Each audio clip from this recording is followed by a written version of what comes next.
Is he here or not? Yes, he's in the living room. Honey, is everything all right? Nothing. Well, you're the style maven. What do you think? It's nice. Take it back. Hi, Patrick thought I should speak with you. About? About the accident. Are you still on the case? A story. I'm on the story. It won't be a case until the cops nail the joker who drove the second car. Well, what do you think? Do you think that they, know anything?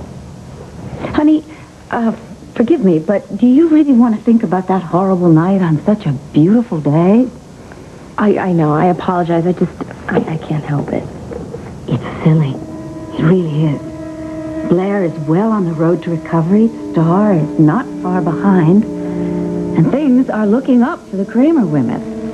And finally, I can count myself in on that assessment. Do you want to know if I've dug up anything new? Is that it? Yes. Yes, I would like to know that. I'm very interested. Well, me too. I'm afraid I don't have much new progress to report because we still don't have the other car. We? Yeah, the interested parties, me and the Landview PD. I mean, the car is the linchpin. If we can track that down, then we can track down the driver.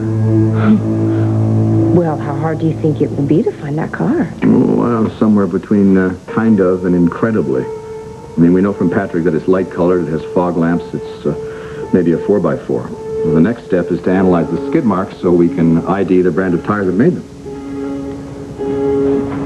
Then what? Well, then we check out the makes and models of all the cars that come equipped with that kind of tire, and then narrow down the possibilities from every car in the world down to one car, as in the car.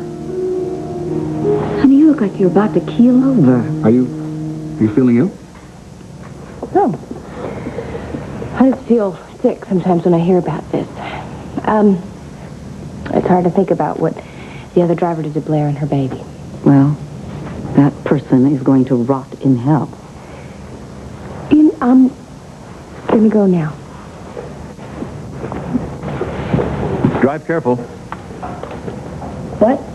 Well, sometimes you get a little disoriented when you're not feeling well. Right. Thank you. Good luck on your story. Thanks. Goodbye, honey.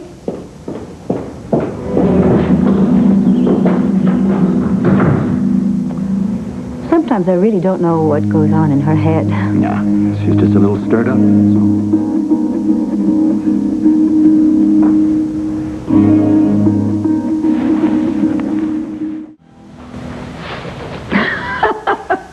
Just like Kelly said. Nice. Do you two always share adjectives? Stunning, vivacious, appealing. A blind man could see how close you are. I'm proud of Kelly. She's come a long, long way. Why? Rough childhood.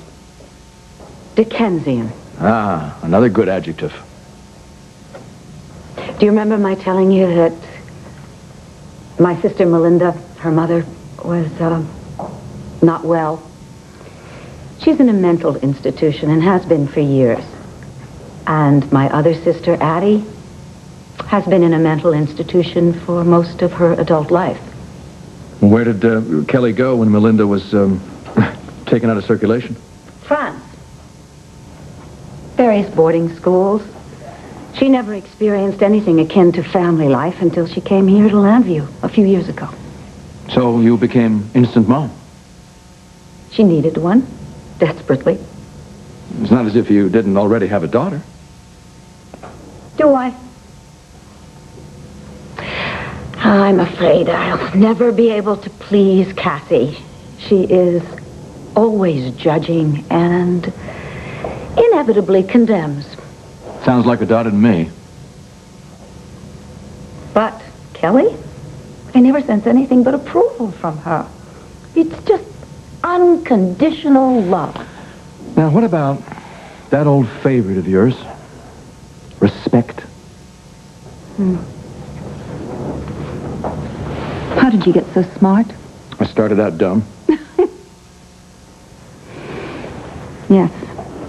Those warm and fuzzy feelings came in very handy. Between Kelly and I, we were able to stay close during a difficult time when, a very young man that I had fallen in love with, I could sense was becoming attracted to Kelly. And so I broke up with him. Just as I thought, he went chasing after Kelly. Won her over. She fell madly in love with him. Now, which lover was this? I left my scorecard back at home. Joe. Viki's son. Huh. Who says life in a small town is dull?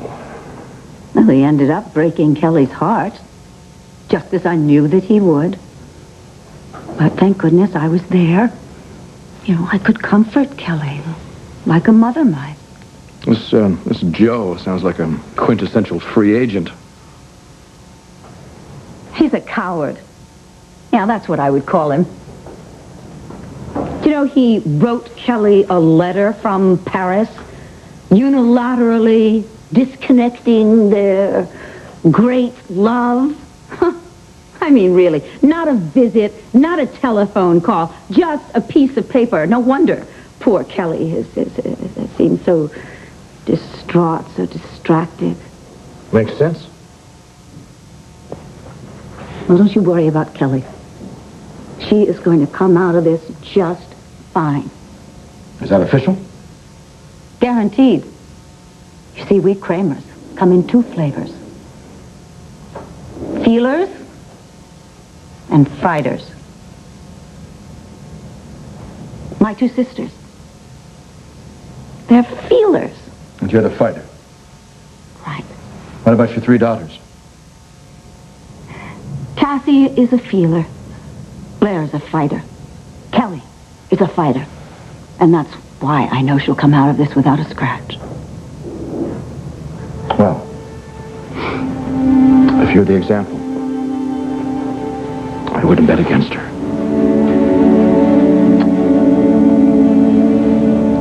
By the way, when did Kelly's ex, whatever he was, send her that Dear Jacques letter? Yes. Kelly would have gotten Joe's letter the day of Blair's accident. You sure? Positive, because she told me about it the very next morning when we were all together at the hospital for Blair. Why do you ask? I'm nosy, and I'm dying for a smoke. That's why. Come on, let's go see that loft of yours, and then I can fire up a quickie in the car. Sounds like fun. Let me go upstairs and grab my gas mask.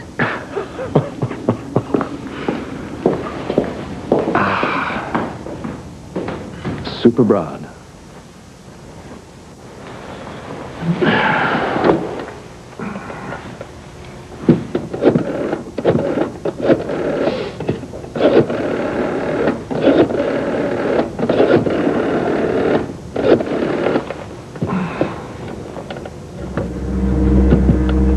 Detective Harrison, please.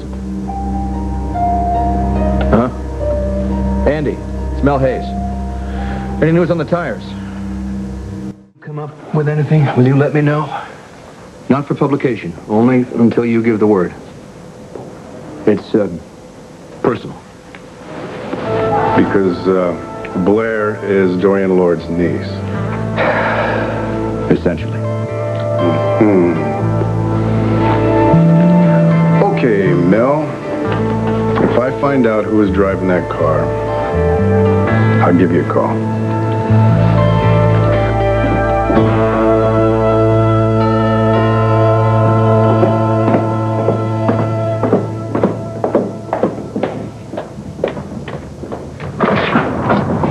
I need a favor. I'm fine, thank you. And how are you? Dorian. What's the problem? It's Kelly. Did you get another poison pen letter from Joe? No, this is not about Joey. Then what's the problem? I promised her I wouldn't breathe a word of this to anyone. But she's so rattled. She's liable to blow at any second, blurt it out herself. I thought maybe you could handle this. You know her better than anybody. She listens to you. My dear boy, speak. Kelly can't know this information came from me. Swear to me you'll keep my name out of this. It'll stay between you and me and the portrait. Spill it. Kelly was driving the car. The one that forced Blair and Patrick off the road.